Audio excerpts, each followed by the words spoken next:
Nah sekarang apa itu GLM ya atau General Linear Model? Sebelum kita bahas ya definisinya, mungkin di sini saya berikan sedikit gambaran dulu ya. Saya berikan ilustrasi contoh yang nantinya akan mengarah ke pemodelan atau model GLM ini ya. Jadi di sini saya punya contoh mengenai kecelakaan ya. Kecelakaan yang terjadi di sebuah gedung. Jadi katakanlah mungkin ada kebakaran ya. Misalkan ada kebakaran di sebuah gedung, kemudian kecelakaan yang terjadi di sini yang kita amati adalah banyaknya kasus kematian ya yang diamati di setiap gedungnya. Jadi waktu ada kebakaran, kan mungkin orang panik ya, panik pengen segera turun, cuman mungkin karena mereka ada di lantai yang tinggi, jadi secara nggak sadar mereka tiba-tiba langsung loncat ya, loncat dari lantai tersebut. Kemudian di sini yang kita amati adalah banyaknya kejadian kematian ya, dari semua orang yang terjatuh dari setiap lantai di gedung ya. Jadi orang yang panik tersebut kan ada yang loncat dari gedung ya, dari setiap lantainya. Di sini berdasarkan data yang saya tunjukkan di sini ada sampai dengan level 7 ya, ada lantai 7 sampai lantai 7, lantai 1, 2 sampai dengan lantai 7. Kemudian masing-masing lantai di sini ada beberapa kejadian orang yang jatuh ya. Jadi di setiap lantai kita hitung total orang yang terjatuh dari masing-masing lantai. Jadi dari lantai 1 total yang jatuh ini dinotasikan dengan NX ya.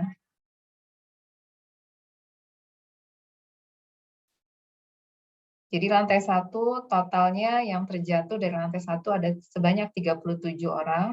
Dan dari 37 orang yang terjatuh dari lantai 1, 2 diantaranya itu meninggal. Ya. Berarti di sini bisa kita hitung proporsi yang meninggal dari sekian orang yang jatuh dari lantai 1 itu proporsinya sebesar 0,05. Ya. Begitu juga pada lantai 2, di sini ada sebanyak 54 ya, 54 orang yang terjatuh dari lantai 2, kemudian 6 diantaranya atau proporsinya 11% ya, 11% itu mengalami kematian. Ya. Dan seterusnya sampai dengan lantai 7 kita catat ya, dari 2 orang yang terjatuh pada lantai 7, 1 diantaranya atau 50% ya, ini mengalami kematian. Ya. Jadi dalam contoh yang diberikan di sini, ini pada secara umum yang mau kita analisis itu adalah bagaimana pengaruh ya lantai ya tingkat atau lantai gedung di mana korban jatuh itu mempengaruhi kematian ya. Nah, secara umum ekspektasi kita kalau lantainya semakin tinggi tentu akan memberikan memberikan laju kematian yang lebih tinggi juga ya. Karena kalau semakin tinggi kejadian orang jatuh ya tentu kemungkinan kematiannya juga semakin besar ya. Jadi kalau kita ingin melihat bagaimana pengaruh tingkat atau lantai gedung terhadap kematian ya, kematian seseorang, ya tentu kita harapkan kan semakin tinggi lantai gedung itu akan menyebabkan kematiannya juga semakin tinggi juga ya. Jadi di sini yang mau kita teliti yang berperan sebagai variabel independennya, tentu variabel independen X-nya itu apa? Yaitu tingkat atau lantai gedungnya ya atau floor level. Sedangkan yang menjadi variabel dependennya apa? Yang menjadi variabel dependennya itu adalah kematian ya, mati atau tidak ya. Berarti yang menjadi variabel Y dalam hal ini dia merupakan variabel binari ya. Jadi Y-nya itu adalah variabel binari atau dikotomi, di mana yang kita amati ini adalah meninggal ya atau tidak meninggal ya. Jadi dalam hal ini variabel independennya adalah variabel kategorik dengan 2 kategori ya. Nah, sebenarnya data yang saya berikan di sini ini adalah data yang sudah dalam bentuk ringkasan ya, ringkasan dalam bentuk frekuensi. Sedangkan raw datanya sendiri, raw data mentahnya ya, data mentahnya itu kan sebenarnya kalau kita mau susun ya, jadi sebenarnya data mentahnya kalau kita susun ini adalah identitasnya ya, mungkin nama orangnya atau ID orangnya. Kemudian ini adalah tingkat lantainya ya. Kemudian ini tingkat lantai berarti variabel X-nya ya. Kemudian kolom berikutnya itu adalah kejadian meninggal atau tidak meninggal. Ya, jadi di sini atau masih hidup ya. Ini adalah variabel Y-nya. Jadi kalau kita mau susun sebenarnya ya data mentahnya, ini ID 1, 2, dan seterusnya, ada berapa banyak? Ya, kita jumlahkan aja ya. Kita totalkan semuanya, ya 37 tambah 54, ini saya lupa totalnya berapa. Jadi nanti kita susun ya sebanyak orang yang terjatuh dari gedung yang terjadi kebakaran pada gedung tersebut ya. Jadi ini semuanya kita susun, kemudian kita tuliskan ya. Jadi misalkan untuk orang pertama ID nomor 1, misalkan dia jatuh di lantai dari lantai 1, kemudian kita catat apakah dia meninggal atau masih tetap hidup. Jadi kalau meninggal misalkan kita kasih notasi 1 ya. Kemudian berikutnya juga di lantai 1 ya, orang yang kedua. Kemudian kita amati orang yang kedua, dia jatuh dari lantai 1, kemudian kita catat dia meninggal atau tetap hidup. Berarti di sini misalkan dia meninggal. Ya. Kemudian untuk orang ketiga, misalkan jatuh dari lantai 1 juga. Nah, karena berdasarkan informasi yang diberikan di sini ya, bisa dilihat bahwa pada lantai 1, yang meninggal itu, yang jatuh dari lantai 1, yang meninggal ada 2. Sedangkan di sini sudah saya catat ada 2 orang yang meninggal. Jadi kalau ada orang ketiga yang jatuh di lantai 1, ya berarti ini pasti hidup ya, masih tetap hidup. Karena hanya 2 orang yang meninggal di lantai yang jatuh dari lantai 1. Ya. Dan seterusnya ini kita catat ya, sampai dengan orang yang jatuh terakhir pada lantai ke-7. Ya. Jadi ini ada 2 orang yang jatuh dari lantai 7, 1 orang meninggal dan 1 orang masih hidup. Di sini yang hidup saya kasih notasinya 0. Ya. Jadi sebenarnya data yang kita punya, data mentah ya, atau raw data yang kita punya sebenarnya kan disusun dalam bentuk seperti ini ya. Dalam tabel panjang seperti ini. Kemudian tabel yang saya punya, yang saya berikan pada slide ini kan hanya ringkasan statistiknya saja ya. Jadi ini kita kelompokkan untuk semua orang yang jatuh pada setiap lantainya, kita hitung ya ada berapa total yang jatuh, kemudian kita hitung juga ada berapa yang meninggal. Ya. Nah sekarang kalau misalkan kita pandang sebagai raw data, ya misalkan kita mau melakukan regresi, karena kan tadi yang mau kita teliti, yang mau kita analisis kan bagaimana pengaruh tingkat lantai terhadap kejadian apakah orang meninggal atau masih tetap hidup. Ya. Nah, pertanyaan penelitian yang saya sebutkan tadi, itu kan sebenarnya pertanyaan yang bisa kita jawab dengan menggunakan analisis regresi ya. Jadi kan analisis regresi itu kan kita punya variabel independen, yaitu variabel X, dan juga variabel dependen Y, di mana kita ingin melihat bagaimana pengaruh X terhadap Y. Ya. Dan karena di sini kita hanya punya satu variabel independen, variabel independennya cuma satu, biasanya kita sebut sebagai regresi sederhana ya, kalau cuma melibatkan satu variabel independen. Nah, sebelum kita lakukan analisis regresi, biasanya waktu kalian belajar di model linear, salah satu langkah awal sebelum kita modelkan dengan persamaan regresi, biasanya untuk melihat bagaimana hubungan atau pengaruh variabel X terhadap Y, itu kan paling gampang kita buatkan dalam bentuk scatter plot ya. Jadi sebelum kita masuk ke analisis dalam bentuk persamaan regresi, sebagai langkah awal kita bisa coba gambarkan dulu dalam bentuk scatter plot bagaimana hubungan antara X dengan Y. Nah sekarang kalau kita gambarkan bagaimana hubungan X dengan Y, ya kita buat saja kan ya dalam bentuk scatter plot. Jadi di sini saya buatkan scatter plotnya. Di mana di sini kita punya variabel X ya di sumbu horizontal. Sedangkan variabel dependennya kita gambarkan biasanya kan di sumbu Y ya, di garis vertikal. Nah, berarti di sumbu X, di sini apa yang kita gambarkan? Ini adalah tingkat lantai ya. Karena lantai yang kita amati cuma dari lantai 1 sampai 7, ya berarti kita gambarkan angka 1, 2, 3, 4, 5, 6, dan 7. Ya. Jadi kita gambarkan di sumbu X angka 1 sampai 7. Kemudian bagaimana dengan sumbu Y? Berarti nilainya apa di sini di sumbu Y?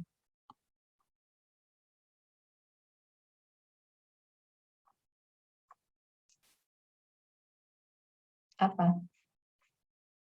Ada yang tahu? Di sumbu Y di sini apa? Yang kita tuliskan di sumbu Y.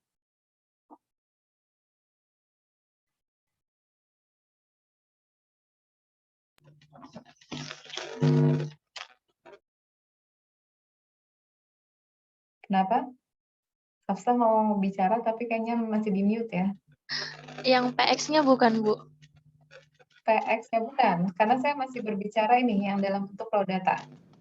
Nih, kita masih berbicara yang ini ya. Jadi jangan lihat dulu yang dalam bentuk ringkasan frekuensi atau proporsinya, tapi kita lihat dalam bentuk raw data. Jadi yang kita gambarkan di sumbu Y apa? Oh, berarti yang 1010 itu ya? Betul ya. Jadi kita masih berbicara ini ya. Jadi kan kalian, karena saya mau melihat apa ya? Karena kalian pernah belajar model linear ya. Jadi di sini sebenarnya sama saja ketika kalian melakukan regresi pada regresi linear. Ya kalau kita mau buat scatter plot ya kita gambarkan X-nya itu rentangnya 1 sampai 7 ya berarti kita gambarkan dari 1 sampai 7 ya. Kemudian Y-nya di sini kan nilainya hanya ada 2, kalau nggak 1, 0. Ya, berarti kita gambarkan saja di sini berarti cuma 2 kemungkinan. 0 ada di sini, dan 1 misalkan ada di sini. Ya. Nah, cara membuat scatter plot bagaimana? Ya kan tinggal kita buatkan titik ya. Jadi untuk setiap ID, ya kita representasikan dalam bentuk sebuah titik ya, di dalam scatter plot di sini. Ya. Jadi contohnya misalkan ID nomor 1, dia X-nya berapa? X-nya 1 dan Y-nya 1. Ya, berarti kita gambarkan di mana? Kita kasih titik di sini. Ya. Ini adalah titik yang merepresentasikan untuk orang pertama ya, di mana dia jatuh dari lantai 1 dan mengalami kematian. Ya. Begitu juga seterusnya nomor 2, ID 2 dia masih sama ya, berarti titiknya berhimpitan dengan ID nomor 1. Ya. Nah, bagaimana dengan ID nomor 3? Orang ketiga jatuh dari lantai 1, tapi masih tetap hidup ya. Berarti dia kalau kita gambarkan di dalam scatter plot, dia posisinya di sini. Ya. Lantai 1, tapi nilai Y-nya kan 0. Ya. Jadi kalau kita gambarkan semua, misalkan sampai yang terakhir nih, kita gambarkan yang 2 orang terakhir jatuh dari lantai 7, ya. Yang 1 meninggal, berarti kita tuliskan di sini, kita gambarkan di sini, yang 1 masih hidup ya, berarti kita gambarkan di sini. Ya. Jadi nanti secara umum gambar scatter plot-nya akan seperti bagaimana? Dia akan membentuk barisan titik-titik ya, seperti ini ya. Ini kalau dilihat di setiap lantai ada yang meninggal dan juga ada yang hidup ya. Berarti gambarnya akan seperti ini. Ya. Berarti akan ada titik di setiap lantainya, di sumbu X-nya, di sepanjang garis horizontal yang melewati Y-nya 0 dan Y-nya 1. Ya. Jadi kurang lebih gambarnya seperti ini.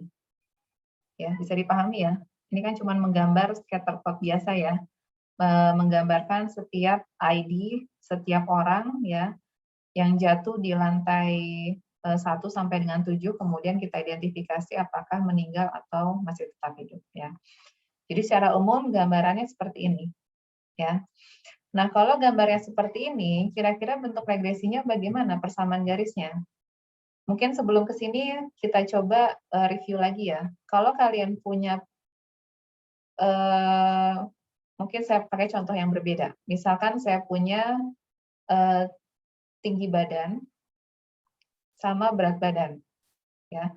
Kemudian di sini yang mau saya analisis adalah bagaimana pengaruh tinggi badan terhadap berat badan. Ya.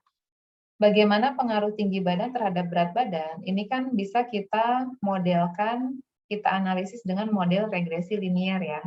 Jadi ada orang yang tinggi badannya misalkan 160, misalkan berat badannya 50. Ada yang tinggi badannya 170, berat badannya misalkan 60, dan seterusnya. Ya. Dengan cara yang sama, ini kan bisa kita gambarkan dalam bentuk scatter plot ya. Dalam bentuk scatter plot, kurang lebih nanti titik-titiknya setiap orang mungkin akan terpencar seperti ini, kurang lebih ya.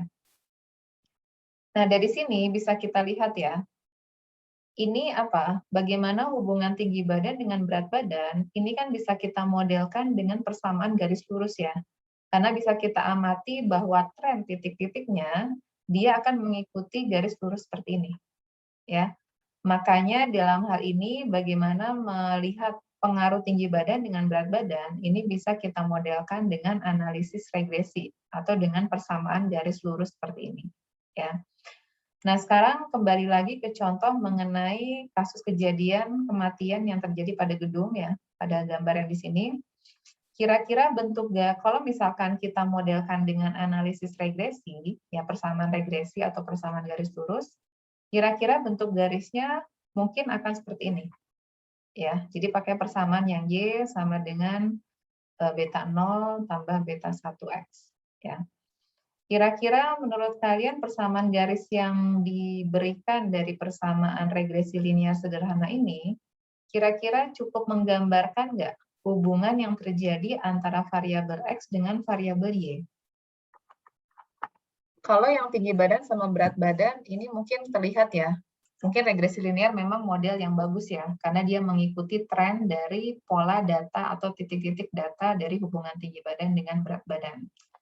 Nah, sekarang kalau kembali ke sini, titik-titiknya ini kan sebenarnya tidak terlalu menunjukkan ada tren ini ya, tren naik ya, seperti halnya pada tinggi badan sama berat badan.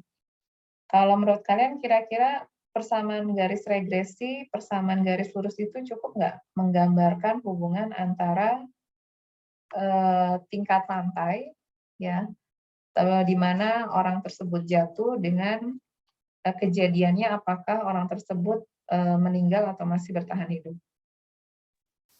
Enggak ya, Bu? Enggak ya, karena dari sini tidak terlihat ya. Ya, karena beda dengan kasus yang tinggi badan sama berat badan. Nah, makanya kalau kita hanya menggunakan raw data ya, menggunakan raw data seperti ini ya, itu tidak bisa ya menggambarkan hubungan yang sebenarnya kalau kita menggunakan persamaan regresi seperti ini ya. Makanya yang harus kita lakukan apa? Raw datanya ini kita ubah dulu ke dalam ringkasan statistik di mana kita kelompokkan ya. Kita kelompokkan orang-orang yang jatuh pada tingkat lantai yang sama, kemudian kita hitung ya banyaknya yang jatuh pada lantai tersebut, kemudian kita hitung juga ada berapa dari sekian orang yang jatuh pada lantai tersebut, kemudian kita hitung total kematiannya ya. Jadi makanya ketika kita punya data di mana variabel responnya atau variabel Y-nya dalam bentuk binari, kategorinya ada 2, makanya tidak disarankan kita melakukan analisis ya, scatter plot-nya itu langsung menggunakan raw datanya seperti ini ya. Tapi kalau variabel responnya berupa kontinu seperti berat badan itu nggak masalah ya. Jadi raw datanya bisa kita langsung buatkan dalam scatter plot untuk melihat bagaimana tinggi badan sama berat badan ya. Tapi kalau variabel responnya adalah variabel binari seperti ini ya, kan seperti yang tadi kita gambarkan di sini, ini jelas tidak terlihat jelas ya bagaimana hubungan antara kedua variabel X dan Y. Ya. Makanya yang kita lakukan di sini adalah kita coba kelompokkan dulu ya. Kita kelompokkan untuk variabel X yang sama. Ya, jadi untuk variabel X yang sama kita kelompokkan ya seperti ini. Kita hitung ada berapa kejadian yang masuk pada kelompok yang sama atau pada tingkat lantai yang sama ya. Kemudian kita hitung kejadian suksesnya. Dalam hal ini suksesnya itu adalah kematian ya atau YX di sini. Nah, kalau sudah kita ringkas ya dalam bentuk proporsi seperti ini, maka kita bisa coba buatkan dalam bentuk scatter plot ya. Jadi data yang baru, ya ini tabel yang baru kita buatkan dalam scatter plot, di mana sumbu X-nya ini masih sama, yaitu tingkat lantai ya, lantai gedung. Kemudian yang menjadi sumbu Y ini bukan lagi kategori meninggal atau tidak meninggal, bukan kategori sukses atau gagal, tapi yang kita plotkan di sumbu Y-nya ini adalah proporsi kejadian suksesnya, ya. Atau dalam contoh ini berarti yang kita gambarkan di sumbu Y-nya itu adalah proporsi yang mengalami kematian di setiap lantainya, ya. Jadi sebagai contoh yang masuk atau di kategori lantai 1 ya, di lantai 1 di sini proporsi yang meninggal ada 5%, ya berarti kita gambarkan di sini ya. Ini titiknya, dari orang yang meninggal jatuh di lantai 1 ada sebanyak 5% yang meninggal, ya. Dan seterusnya sampai dengan lantai 7 kita buatkan plotnya ya. Di sini lantai 7 ada sebanyak 50%, berarti di sini titiknya, ya. Nah, sekarang kalau kita amati gambar yang kita buat ya, scatter plot yang kita buat terhadap proporsi kematian, ini jauh lebih baik memberikan informasi mengenai hubungan antara variabel X dan variabel Y ya, dibandingkan kalau kita membuat scatter plot dari data mentah ya.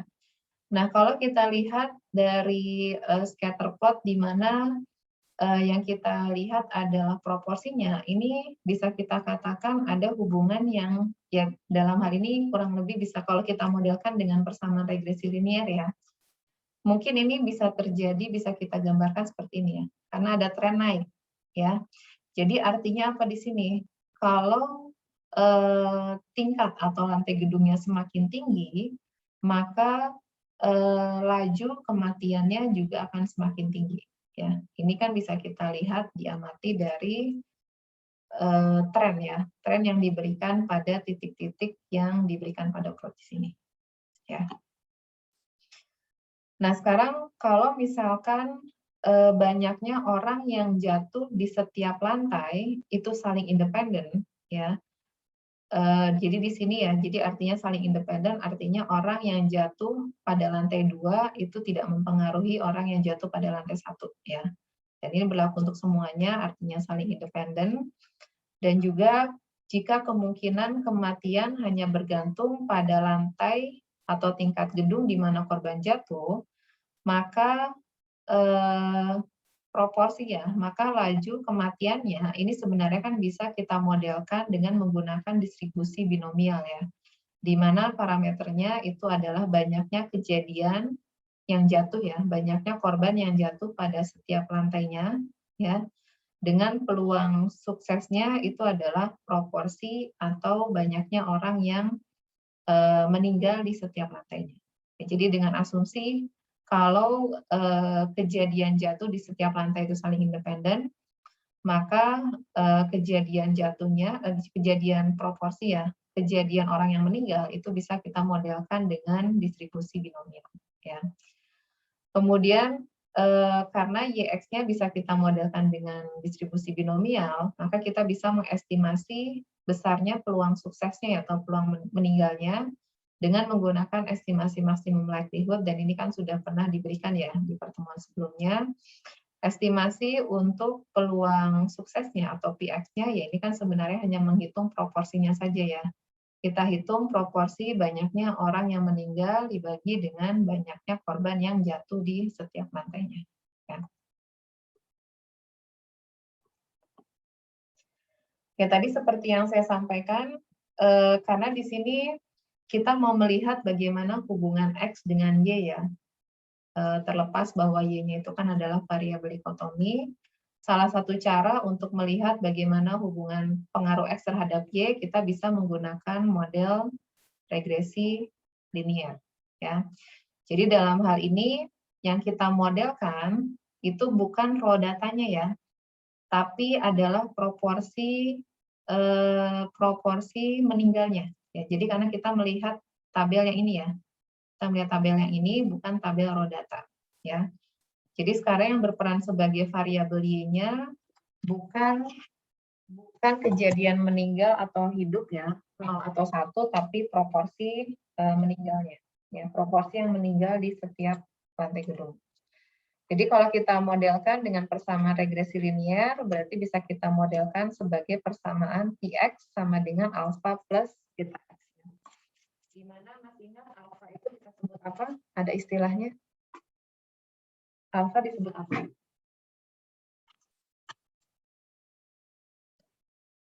Di dalam regresi, alfa disebut apa?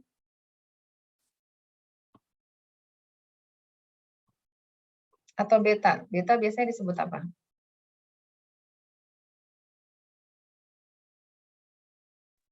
Slope bukan, Bu? Beta ya, slope ya. Alfa, ingat istilahnya apa? Intercept. Ya, intercept ya. Kita sebut intercept. Oke. Ya. Jadi di sini kita modelkan dengan persamaan regresi linear sederhana ya, di mana variabel responnya itu adalah laju kematian di observasi, ya, yaitu Px, ya, di mana Px ini kita hitung sebagai proporsi dari banyaknya meninggal dibagi dengan banyaknya korban yang jatuh. Ya. Kemudian yang menjadi variabel independennya itu adalah tingkat lantai X-nya. Ya. Di sini langsung saya berikan ya, kalian seharusnya juga sudah bisa pernah mendapatkan ya cara menghitung atau mengestimasi intercept dan slope-nya dari model regresi linear.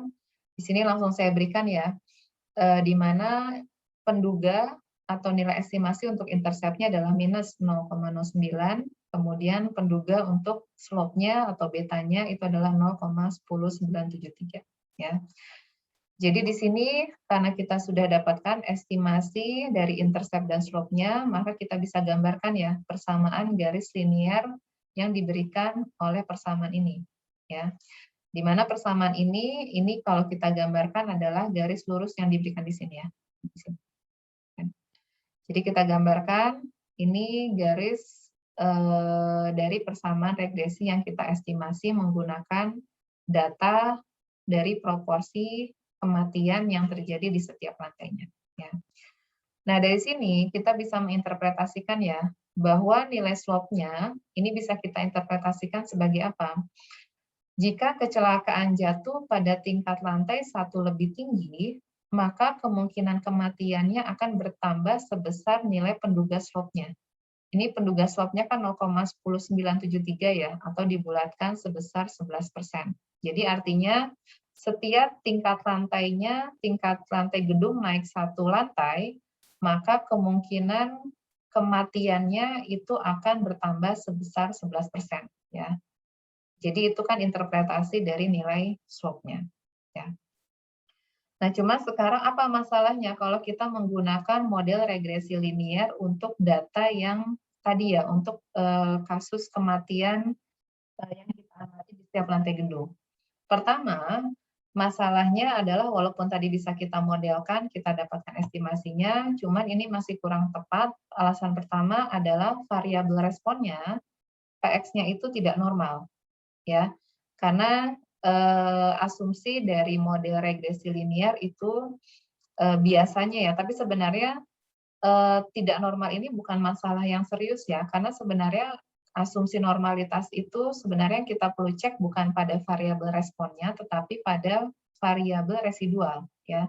Jadi kalau kalian mengevaluasi atau melakukan diagnostik dari model regresi linear, sebenarnya kan yang kalian uji normalitasnya itu kan bukan variabel respon, tetapi variabel residualnya.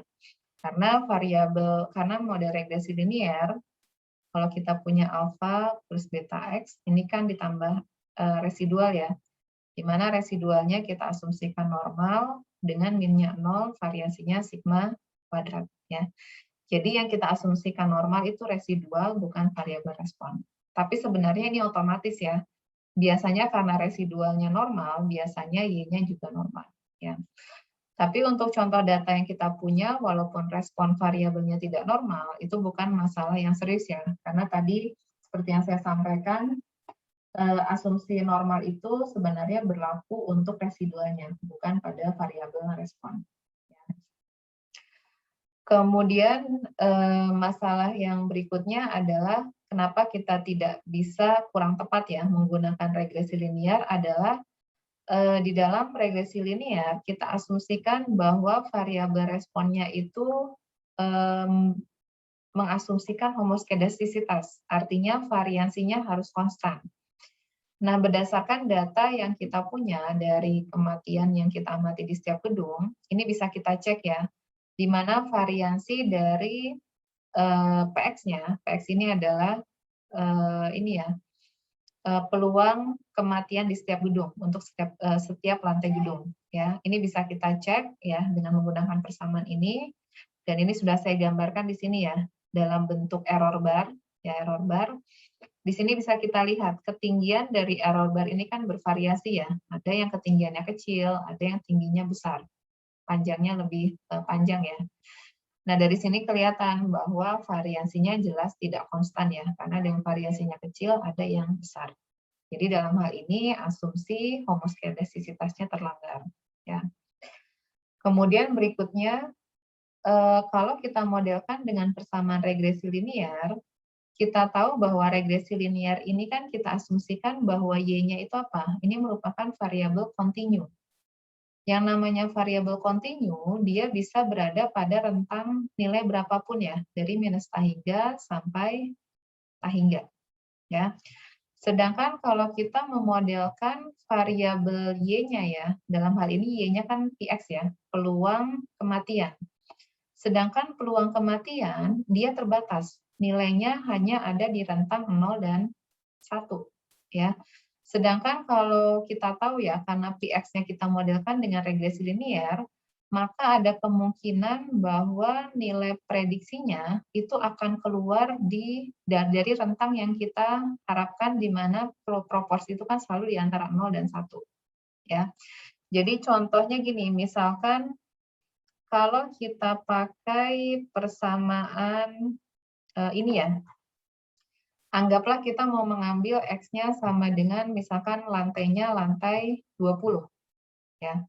Kalau lantainya 20, sekarang kalau kita substitusi ke persamaan ini, 20 dikali 0,1 berapa? Nilainya kan berarti sekitaran 2 ya. 2 dikurangi 0, ini kan nilainya kurang lebih 2. Ya. Dikurangi minus 0,09, berarti kurang lebih penduga untuk PX pada lantai 20 berapa? Duganya kurang lebih 1,9 sekian ya. Nah, sekarang kita lihat, kalau kita hitung Pi di lantai 20 1,9 ini mungkin nggak terjadi. Jelas ini salah ya, karena yang namanya peluang itu rentangnya antara 0 dan 1. Ya. Jadi makanya ketika kita mau menghitung ya, ekstrapolasi untuk lantai gedung yang lebih tinggi, ini jelas pasti akan di luar dari rentang nilai proporsi yang seharusnya ada di 0 dan 1. Ya. Jadi ini akan menjadi masalah ya ketika kita mau memodelkan proporsi dengan menggunakan regresi linear. Ya, karena kalau regresi linear itu nilainya bisa berapapun ya, bisa ada di rentang minus tahingga sampai positif tahingga. Ya, bisa berapa saja ya tergantung dari nilai X-nya. Ya. Sedangkan kalau di dalam proporsi ya tentu kita harapkan walaupun X-nya kita ekstrapolasi, kita harapkan tentu hasil prediksinya ada di dalam rentang 0 dan 1. Ya, karena yang namanya kita berbicara peluang, tentu nilainya harus ada di antara 0 dan 1. Ya.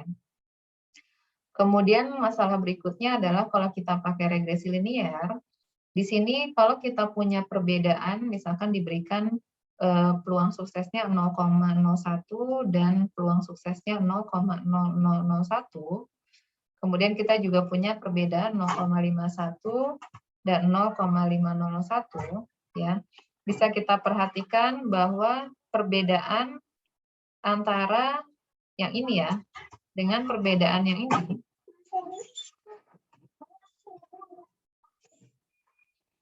perbedaan dari kedua nilai yang diberikan di sini nilainya sama ya. Perbedaannya yaitu sebesar berapa di sini perbedaannya?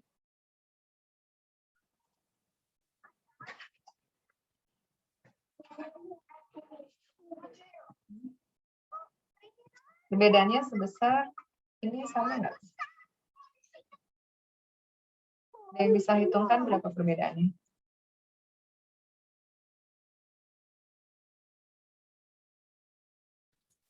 Nol 0,0099, Bu. Dua-duanya sama nggak? Sama, Bu. Sama ya. Jadi dari situ bisa kita lihat ya, kedua nilai peluang sukses yang diberikan di situ selisihnya sama ya. Selisihnya sama, tetapi kita bisa lihat bahwa perbedaan untuk yang atas ya, untuk nilai ini, perbedaan yang ini walaupun nilainya sama, tapi ini lebih penting ya dibandingkan perbedaan yang diberikan di sini. Ini sebenarnya mirip ketika waktu kita belajar mengenai relative risk ya. Jadi waktu kita belajar relative risk itu kan salah satu alternatif kenapa kita pakai relative risk, karena kalau cuma pakai beda proporsi itu biasanya untuk nilai sukses yang mendekati 0 peluangnya itu biasanya perbedaannya lebih cukup penting ya dibandingkan untuk P yang berada di sekitar tengah ya. Jadi walaupun kedua nilai ini perbedaannya sama, tapi ini lebih penting karena kalau kita ambil rasio, jelas rasio yang ini ya, rasio 0,01 sama 0,001 ini jelas lebih besar ya dibandingkan kalau kita ambil rasio 0,51 dengan 0,5001. Ini kan kurang lebih nilainya 1 ya. Sedangkan kalau kita ambil rasio ini rasionya kurang lebih nilainya 10 ya. Jadi jelas yang ini perbedaannya penting ya. Nah, kalau kita menggunakan model regresi biasa, linear atau OLS, ini akan memandang kedua perbedaannya sama. Ya, karena yang dilihat itu adalah selisihnya. Jadi selisihnya sama, jadi walaupun nilai peluang suksesnya berbeda, tapi tetap dipandang bahwa kedua contoh ini memiliki perbedaan yang sama. Ya. Sedangkan nanti kalau kita menggunakan alternatif metode lain ya, nanti yang menggunakan likelihood, ini nanti akan bisa membedakan. Walaupun perbedaannya sama, tapi tetap nanti akan dilihat ya. Seperti memandang rasionya, bahwa perbedaan yang ini jauh lebih penting ya, dibandingkan perbedaan yang di bawah. Ya. Nah, tadi karena ada beberapa, sudah saya berikan ya beberapa alasan kenapa tidak disarankan menggunakan regresi linear dengan alasan tadi ya yang sudah disebutkan. Makanya kita harus mencoba menggunakan model yang lain ya untuk melihat hubungan antara proporsi sukses dengan variabel independen X yang diberikan. Nah, salah satu hubungan yang bisa kita model ya untuk melihat hubungan tersebut, kita bisa menggunakan hubungan yang berbentuk S atau S-shape ya. Jadi di sini kita gambarkan sama ya, kita punya sumbu X, ini adalah variabel independennya, kemudian yang kita gambarkan di sumbu Y-nya itu adalah proporsi atau proporsi kejadian sukses, atau dalam hal ini PX ya. Jadi di sini kita punya hubungannya, kenapa disebut hubungan yang berbentuk S, ya karena seperti yang kita amati ya, ini kurvanya dia membentuk seperti huruf S. Ya, jadi kalau X-nya semakin tinggi, maka kurvanya akan mendekati nilai 1. Jadi kalau sekarang kita lihat kurva yang berbentuk garis lurus ini ya, dengan betanya positif, jadi kalau betanya positif atau stopnya positif, maka kita bisa lihat kalau X-nya semakin tinggi, maka kurvanya akan mendekati 1, tetapi kalau X-nya semakin kecil, maka kurvanya akan mendekati 0. Ya. Dan bisa kita amati bahwa kurva ini dia tidak pernah melebihi rentang dari 0 dan 1. Ya. Jadi kalau semakin tinggi dia hanya mendekati 1 dan tidak pernah keluar dari 1. Begitu juga kalau X-nya semakin kecil, kurvanya akan mendekati 0 dan tidak pernah lebih melewati atau misalkan nilainya negatif. Ya. Sedangkan kalau betanya negatif, ya ini sebenarnya berbentuk S juga, cuma yang diberikan garis putus-putus ya. Cuman dia kebalikan, S-nya seperti kita balik aja ya dari jadi kalau X-nya semakin besar dia kurvanya mendekati 0, tapi kalau X-nya kecil kurvanya mendekati 1. Nah, secara umum kurva yang membentuk huruf S ini bisa kita gunakan untuk memodelkan proporsi kejadian sukses atau PX, di mana persamaannya diberikan di sini ya, di mana PX-nya sama dengan E pangkat alfa plus beta X dibagi dengan 1 plus E alfa plus beta X. Ya. Nah, kalian bisa amati ya, bisa kalian perhatikan bahwa pangkatnya, pangkat dari E ini bentuknya apa? Ini bentuk persamaan regresi linear. Ya. Ini jadi pangkatnya membentuk persamaan regresi linear. Ya. Jadi karena persamaan regresi linearnya dalam bentuk pangkat, ini jelas bukan persamaan linear, tetapi persamaan non-linear. Ya. Ya, makanya sesuai dengan yang kita lihat di sini ya, kurvanya ini kan jelas, bukan kurva linear, tapi dia kurva non-linear. Ya. Jadi, bentuk umum dari fungsi S ini secara umum dia masih mengandung persamaan regresi linear ya. Cuma persamaan regresi linearnya kita taruh dalam bentuk pangkat, ya, karena dalam bentuk pangkat ini jelas persamaan yang non-linear. Ya. Nah, bentuk kurva S ini ya, ini di dalam model regresi ini biasanya kita sebut dengan model regresi logistik ya. Jadi model regresi logistik ini berbentuk seperti kurva X yang memodelkan peluang sukses PX untuk respon binomial ya, respon binomial atau yang terdiri dari dua kategori ya. Jadi kita modelkan ini biasanya kita sebut dengan model regresi logistik ya. Atau secara ekivalen kalau nilai PX-nya ini kalau nilai PX-nya kita transformasi ke dalam bentuk log odds ya. Ini kita transformasi dalam bentuk log odds. Jadi kalian bisa perhatikan ini adalah log, sedangkan yang ada di dalam log ini apa? Ini adalah nilai odds. Masih ingat odds itu apa? Odds itu adalah rasio antara peluang sukses dibagi dengan peluang gagal. Ya, masih ingat kan ya? Jadi odds itu kan definisinya kita hitung sebagai peluang sukses dibagi peluang gagal. Ya. Nah sekarang kalau kita punya persamaan kurva S ini diberikan, kemudian kita transformasi si nilai PX-nya ke dalam persamaan log odds, ya, dalam log odds seperti ini, maka persamaan yang sebelah kanan ini nanti bisa dibuktikan ya. Nanti kita punya persamaan seperti ini. Ya. Jadi artinya persamaan kurva S ya yang dalam bentuk PX kita transformasi ke dalam bentuk log odds, maka kita punya persamaan yang di sebelah kanan ini menjadi alfa plus beta X. Ya. Jadi artinya apa? Kalau nilai PX-nya kita transformasi ke dalam log odds, persamaan yang di sebelah kanan ini sama seperti persamaan regresi linear ya. Ya enggak? Ya. Jadi setelah PX yang kita transformasi ke dalam log odds, kita punya persamaan seperti persamaan regresi linear biasa. Cuman sekarang kalau di dalam regresi linear, komponen yang ada di sebelah kanan itu kan kita langsung regresikan terhadap variabel Y. Ya, jadi kalau kita kembali mengingat, mereview regresi linear, kita kan punya persamaan Y sama dengan alfa plus beta X. Ya. Komponen yang ada di sebelah kanan dari regresi linear ini sama ya. Seperti yang saya berikan di sini, hanya saja bedanya di sebelah kiri, kalau regresi linear langsung kita regresikan terhadap variabel Y-nya, tapi kalau di dalam persamaan regresi logistik, kita tidak langsung meregresikan terhadap variabel Y-nya, tetapi harus kita transformasi dulu. Dalam hal ini dalam bentuk persamaan log odds. Ya. Nah, dengan melakukan transformasi seperti ini, maka ini akan menjamin bahwa nilai PX-nya, ya, PX-nya itu akan selalu berada di dalam rentang 0 dan 1 untuk sembarang nilai alfa, beta, dan X. Ya. Jadi kalau kita modelkan dengan regresi linear seperti ini, tadi kan menjadi masalah ya, karena estimasi PX-nya itu bisa keluar dari rentang 0 dan 1. Ya. Jadi dalam hal ini, sekarang mungkin saya coba ini ya, kalau kita amati PX itu kan rentangnya antara 0 dan 1. Nah, sekarang masih ingat nggak? Kalau log odds, logaritma dari odds, ini rentangnya dari berapa sampai berapa? Mungkin kita lihat dulu, odds.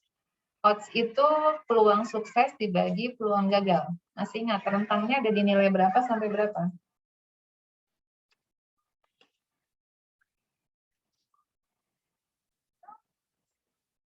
odds dulu deh, masih ingat. Odds, nilainya ada di rentang berapa sampai berapa? 0 sampai tak hingga ya, Bu. Ya, 0 sampai tak hingga ya. Nah, sekarang odds-nya kita ambil nilai logaritma. Sekarang Min tak letaknya hingga sampai tak hingga. 0 sampai tak hingga, Bu. minus ya. Kalau Iya, odds-nya minus. minus tak hingga ya. Nah, Minus tak sekarang hingga. bisa kita lihat ya. Kalau kita regresikan persamaan regresinya di mana variabel responnya dalam bentuk log odds, ini kan sebenarnya memenuhi persamaan regresi ya, persamaan regresi linear. Karena persamaan regresi linear mengasumsikan y-nya bisa berada di rentang minus tak hingga sampai tak hingga. Ya. Jadi sebenarnya aman kalau kita mau melakukan seperti regresi linear, tetapi kita regresikan terhadap log odds. Ya. Kemudian nanti kalau kita mau menghitung berapa peluangnya, peluang suksesnya kita transformasi balik. Ya.